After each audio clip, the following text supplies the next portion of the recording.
Hey everyone, Donna here. It's been pretty warm here in Germany the last few weeks, but I'm from South Florida, where this kind of weather that we're experiencing right now in Germany in July is something that I remember experiencing in South Florida around March or April.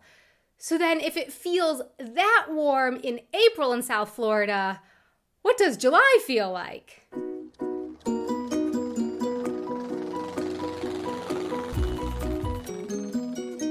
The heat of the South Florida summer is heavy. It's like a heavy, wet towel just covering everything. A few years ago, I flew from Germany to South Florida during the summer, and then walking out of the air-conditioned airport for my first time back in South Florida in the summer in years was such a shock. It was just so intense. The air there is not just hot, but it's humid. It's so wet that it just smacked into my body with such a strong force. It was like walking into a wet wall.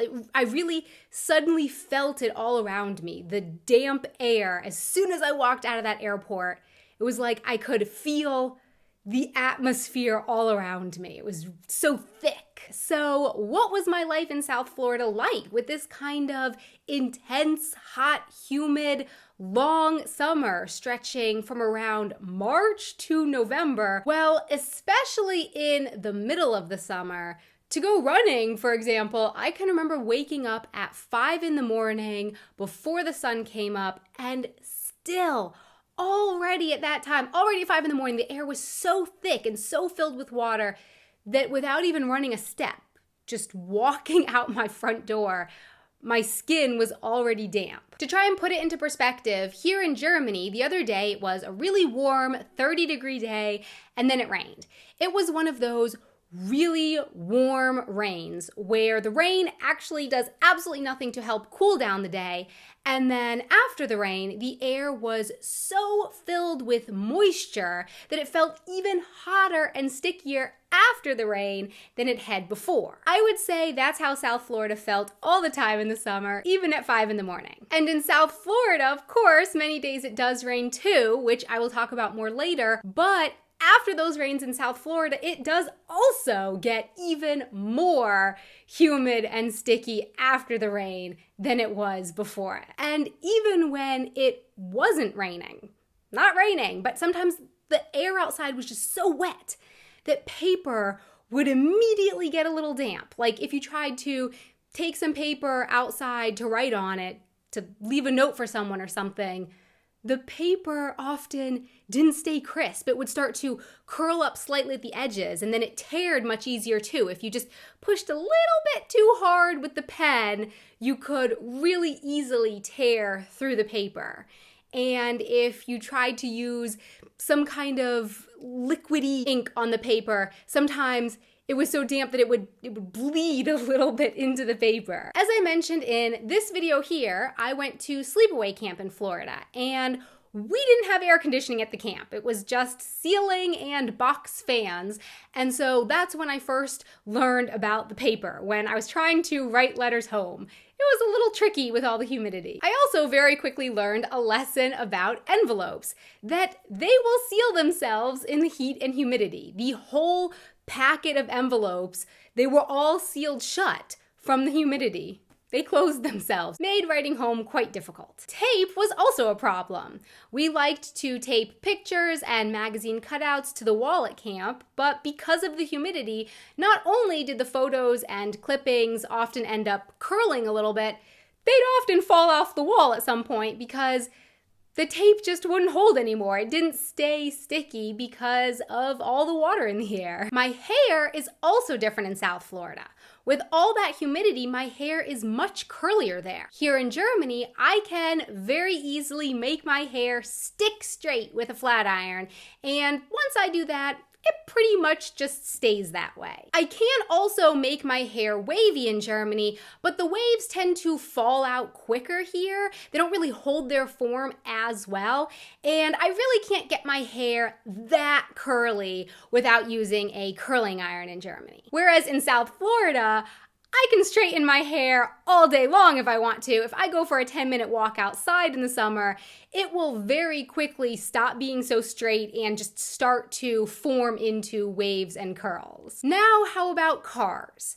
Leather seats are the best, right? Maybe not in South Florida. Those leather seats can hurt your legs when you sit down in shorts. And when you open up the car door at 3 in the afternoon after it's been sitting in the middle of a parking lot for a few hours, this just wave of heat, like from an oven, smacks into your whole body.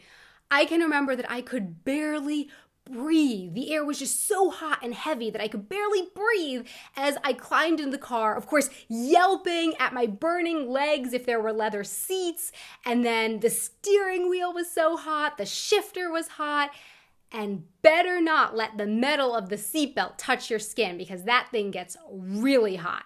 So you're like putting your seatbelt on, trying to avoid the metal part at all costs. You're like, don't touch it, don't touch it, don't touch it. So of course, if you had time, you would try to let the car air out for a few minutes before climbing in because it was just so hot in there. And then there's the rain. Now, here in Germany, it rains. In South Florida in the summer, it torrential downpours. If you get caught in a Florida downpour, or even just try to run from your car through the parking lot to the store, you can get your clothes just completely soaked through in a matter of seconds. It's just coming down so heavy. Sometimes it would start to pour when you were in your car, and then you've got the windshield wipers on, and they're on high, but it's as if they're standing still. The water is just cascading down the front of the car in sheets. It was totally normal for me or one of my friends or one of my coworkers to call from the car like, hey, I'll be in a few minutes. I'm stuck in my car in the parking lot. Because it was often better to just wait it out in your car in the parking lot because the rain often only lasted around 10 or 15 minutes before the sun came back out.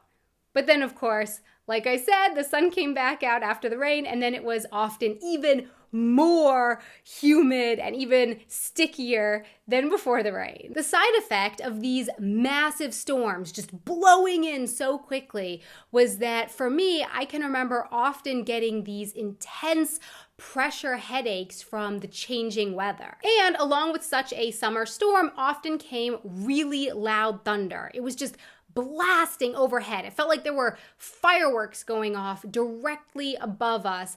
And our poor dog Patches was so scared. Every time there was a storm, she would get so scared. She would start to trying to burrow down into the rug, into the floor, and she was shaking and just really scared. And so we would sit there and pet her and hold her and try to tell her everything's gonna be okay.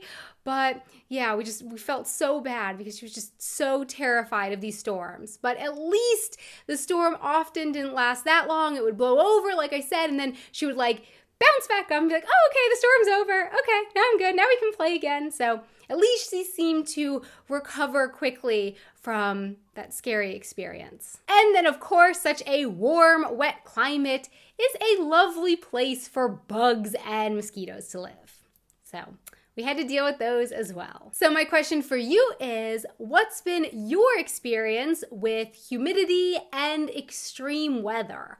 Would you rather live in a place with such hot, humid summers, or live in a place with more normal summers, but then really cold winters?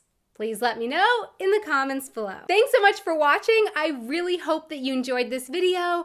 And also a really big thank you so much to our patrons on Patreon who help make these videos possible. Thank you so much for your support. If you would like to check out our page on Patreon, you can find a link to that down in the description box below.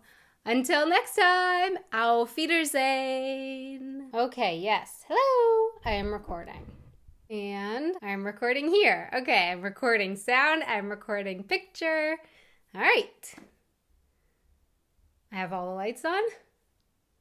Yes. Now, how about cars? That was a really weird way to say that. With all that humidity, my hot, humid, long summer, for the first time back in South Florida in the summer in years was something.